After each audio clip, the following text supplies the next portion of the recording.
చాలామంది working professionals and students అడుగుతున్న question, data science jobs 2026లో ఎలా ఉన్నాయి? 2026లో డేటా సైన్స్ జాబ్ రోల్స్ ఎలా ట్రాన్స్ఫర్మేషన్ అవుతున్నాయి? డేటా సైన్స్ ఇంకా హైప్ ఉందా, లేదా డేటా సైన్స్లో రోల్స్ డిక్లైన్ అవుతున్నాయా, లేకపోతే డేటా సైన్స్లో కొత్త రోల్స్ వస్తున్నాయా? డేటా సైన్స్లో వచ్చే కొత్త రోల్స్ని ఎలా క్రాక్ చేయాలి, అంటే ఒక రోడ్ మ్యాప్ ఎలా ప్రిపేర్ అవ్వాలి, ఇలాంటి క్వశ్చన్స్ ఎక్కువ వస్తున్నాయి. ఈ video how to crack data science job in 2026, అసలు డేటా సైన్స్ ఎలా ట్రాన్స్ఫర్మేషన్ అయిందనేది చూద్దాం. డేటా సైన్స్ జాబ్ రోల్స్ అనేవి ఒకప్పుడున్నంత హైప్గాను లేవు, అలానే డిక్లైన్ అవ్వలేదు. డేటా సైన్స్ జాబ్ రోల్స్ అనేవి చాలా క్లియర్గా ట్రాన్స్ఫర్మేషన్ అయ్యాయి అని చెప్పొచ్చు. మనం ఈ లింక్డ్ఇన్ ప్రకారం కానీ, లేకపోతే జాబ్ పోర్టల్స్ ప్రకారం కానీ అవి రీసెర్చ్ చేసి చూస్తే ఒక 5 డేటా సైన్స్ కొత్త ట్రెండ్స్ మనం చూద్దాం. మేబీ అంటే ఒక 1-2 ఇయర్స్ నుంచి స్టార్ట్ అయినాయి, మరీ న్యూ ట్రెండ్స్ అయి ఉండకపోవచ్చు, కానీ ఇప్పుడు క్లియర్గా ఆ ట్రాన్స్ఫర్మేషన్ జరిగిందని చెప్పొచ్చు మనం. ఫస్ట్, ఇంతకుముందు డేటా సైన్స్ నేర్చుకునే వాళ్ళు దానిలో పార్ట్ కింద డేటా అనలిస్ట్ నేర్చుకుని, ఒక పవర్ బిఐ లాంటి టూల్ నేర్చుకుని, ట్యాబ్లు కానీ, సో రిపోర్టింగ్ టూల్స్ మీద కూడా డేటా అనలిస్ట్గా జాబ్ కొట్టేవాళ్ళు. కానీ ఆ డేటా సైన్స్ అనే కంప్లీట్ కోర్సులో ఏదైతే డేటా అనలిస్ట్ అనే పార్ట్ ఉందో అది రిపోర్టింగ్ నుంచి ఏఐ డెసిషన్ మేకింగ్కి చేంజ్ అయిపోయింది. అంటే ఇంతకుముందు ఎలా ఉండేది? రిపోర్ట్స్ తయారు చేయటం, డాష్ బోర్డ్స్ తయారు చేయటం, ఎక్సెల్లో అనాలిసిస్ చేయటం. బట్ ఇప్పుడు సిచ్యువేషన్ ఏంటి? So generate insights using artificial intelligence tools, support decision systems. అంటే ఇప్పుడు మీరు మైక్రోసాఫ్ట్ కానీ, గూగుల్ లాంటి కంపెనీలు ఏం చేస్తున్నాయి? ఆల్రెడీ ఏఐ టూల్స్ ఇంటిగ్రేట్ చేసి డాష్ బోర్డ్ని ఆటోమేటిక్గా ఇస్తున్నారు. అంటే ఇప్పుడు ఒక డేటా అనలిస్ట్ మాన్యువల్గా రిపోర్ట్ క్రియేట్ చేయడం పోయింది, దాని బదులు ఏఐ ఏజెంట్సే రిపోర్ట్స్ ఇస్తున్నాయి.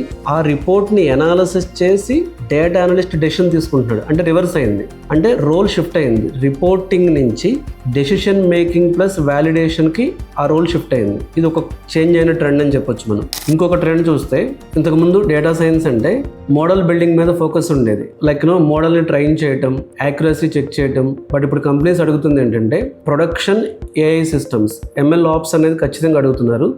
కొన్ని ఎగ్జాంపుల్స్ చూస్తే, ఇప్పుడు అమెజాన్ తీసుకుంటే AWS మీద large scale AI systems run అవుతున్నాయి. మైక్రోసాఫ్ట్ తీసుకుంటే కోపైలట్ ఎవ్రీవేర్ ఇంటిగ్రేషన్, ఎన్విడియా తీసుకుంటే GPU based AI systems explosion జరుగుతుంది. అంటే మోడల్ని డిప్లాయ్ చేయటం, మోడల్ని మానిటర్ చేయటం, మోడల్ని స్కేల్ చేయటం. అంటే ఇప్పుడు క్లియర్గా జరుగుతుంది ఏంటి అంటే సిస్టమ్ ఇంజనీర్ కావాలి కానీ మోడల్ సైంటిస్ట్ కాదు, సిస్టమ్స్ ఇంజనీర్ కావాలి. కాబట్టి ML ఆప్స్ అనే నాలెడ్జ్ అనేది మ్యాండేటరీ అయిపోయింది. సో ప్రొడక్షన్లో ఏఐ మోడల్స్ రన్ చేయగలగాలి, వాటిని మానిటర్ చేయగలగాలి, వాటిని స్కేల్ చేయగలగాలి. అలాగే ఇంకొక ప్రధానమైన చేంజ్ డేటా సైడ్ మనం చూస్తే, ఇంతకుముందు ఏంటి, డేటా సైంటిస్టులకి సీక్వెల్ వస్తే సరిపోతుంది అనిపించేది. బట్ ఇప్పుడు ఏమడుగుతున్నారు? సో సీక్వెల్తో పాటు spark, Kafka, cloud systems, real time data pipe lines. అంటే డేటా సైంటిస్టులకు కూడా డేటా ఇంజనీరింగ్ అనేటటువంటి కొంత స్కిల్ సెట్ యాడ్ అవ్వాల్సి వస్తుంది. ఎందుకు అంటే ఇప్పుడు మీరు చూడండి, అమెజాన్ రికమెండేషన్ సిస్టమ్ కానీ, గూగుల్ రీసెర్చ్ ర్యాంకింగ్ సిస్టమ్ కానీ, బ్యాంకింగ్ ఫ్రాడ్ డిటెక్షన్ సిస్టమ్ కానీ, ఇవన్నీ రన్ కావాలి అంటే ఖచ్చితంగా continuous data flow pipe line కావాలి. కొంత డేటా ఇంజనీరింగ్ నాలెడ్జ్, ఆ స్కిల్స్ కూడా అడుగుతున్నారు ఇంటర్వ్యూస్ లో. డేటా సైంటిస్ట్ జాబ్ టూల్స్ వాడు అనాలిసిస్ చేయడం దగ్గర నుంచి డేటా ఇన్ఫ్రాస్ట్రక్చర్ బిల్డింగ్ కూడా యాడ్ ఆన్ అవుతుంది. అలాగే ప్రధానమైన చేంజ్ డేటా సైన్స్ ఇంటర్వ్యూస్ లో అడుగుతుంది ఏంటి అంటే, మీ డిగ్రీ ఉంటే సరిపోదు, డిగ్రీ ఉంటే ఇంటర్వ్యూ కాల్ రావడం కాదు, ఇప్పుడు గిట్హబ్ లో మీ ప్రొఫైల్ ఉండాలి, గిట్హబ్ లో మీరు బిల్డ్ చేసిన డేటా సైన్స్ ప్రాజెక్ట్స్ ఉండాలి, మీరు గిట్హబ్ లో LLM API ప్రాజెక్ట్స్ కానీ, డిప్లాయిడ్ డాష్ బోర్డ్స్ కానీ, ఎండ్-టు-ఎండ్ ML పైప్ లైన్స్ కానీ, ఇవన్నీ చెక్ చేసిన తర్వాతే డేటా సైంటిస్ట్ని హైర్ చేస్తున్నారు. సో మీరు చూపించాల్సింది ఇప్పుడు రెజ్యూమ్ కాదు, మీ ప్రాజెక్ట్ లింక్ చూపించండి. సో ఇప్పుడు ఫ్రెషర్గా నువ్వు డేటా సైంటిస్ట్ అవ్వాలి అంటే నీ ఎడ్యుకేషన్ క్వాలిఫికేషన్ నుంచి నీ ఎగ్జిక్యూషన్ క్వాలిఫికేషన్ చూపించాలి. అంటే గిట్హబ్లో నువ్వు చేసిన డేటా సైన్స్ ప్రాజెక్ట్స్ పోర్ట్ఫోలియో చూపించాలి. అలాగే standalone data science projects నుంచి ఏఐ హైబ్రిడ్ రోల్స్కి షిఫ్ట్ అయిపోయింది. సో డేటా సైంటిస్ట్ బదులు ఏఐ డేటా సైంటిస్ట్ని హైర్ చేస్తున్నారు, అనలిస్ట్ బదులు ఏఐ అనలిస్ట్ని హైర్ చేస్తున్నారు, ML ఇంజనీర్ బదులు LLM సిస్టమ్స్ ఇంజనీర్ని హైర్ చేస్తున్నారు. ఇప్పుడు మీరు చూస్తే గూగుల్ తీసుకోండి, Gemini AI integration everywhere, Meta తీసుకోండి, recommendation plus generative AI systems, Microsoft తీసుకోండి, కోపైలట్ అక్రాస్ ఆల్ ప్రొడక్ట్స్. అంటే డేటా సైన్స్ అనేది ఇప్పుడు సపరేట్ ఫీల్డ్ కాదు. డేటా సైన్స్ అనేది software engineering plus AI systems plus product engineering. అంటే AI plus data plus engineering combination, ఇదంతా కలిపి డేటా సైన్స్లోకి వస్తుంది.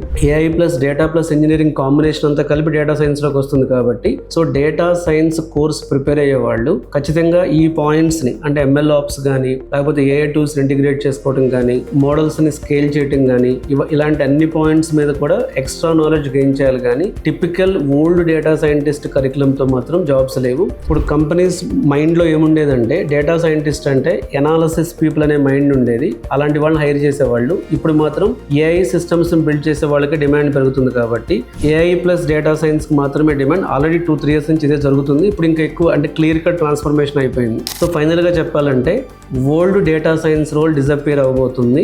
డేటా సైన్స్ అనేది పూర్తిగా ట్రాన్స్ఫర్మేషన్ అవుతుంది. సో ఇప్పుడు ఫీల్డ్ స్ప్లిట్ అవుతుందని చెప్పొచ్చు మనం. సో డేటా సైంటిస్ట్కి డేటా ఇంజనీరింగ్ కాన్సెప్ట్స్ కొన్ని, ఎంఎల్ ఆప్స్ కాన్సెప్ట్స్ కొన్ని, ఏఐ సిస్టమ్స్ గురించి, ఏఐ పవర్డ్ అనలిటిక్స్ ఇవన్నీ యాడ్ చేస్తేనే డేటా సైంటిస్ట్ రోల్గా మీరు సక్సెస్ అవుతారు. సో డేటాని అనలైజ్ చేయడం కాదు, డేటా సిస్టమ్స్ని బిల్డ్ చేయడం, ఏఐతో వర్క్ చేయడం, ఇది ఖచ్చితంగా తెలియాలి. సో ఇప్పుడు ఈ ట్రాన్స్ఫార్మ్ అయ్యి 2026కి కావాల్సినటువంటి డేటా సైన్స్ విత్ జెన్ఏఐ నేర్చుకునే వాళ్ళు, డేటా సైన్స్ మెయిన్ రోల్కి వెళ్ళాలనుకునే వాళ్ళు, సో ట్రాన్స్ఫార్మ్ అయిన 2026 డిమాండ్కి, జాబ్ డిమాండ్కి అనుగుణంగా డేటా సైన్స్ నేర్చుకునే వాళ్ళు మీ 100 days ప్లాన్ని 4 phases డివైడ్ చేసుకోండి.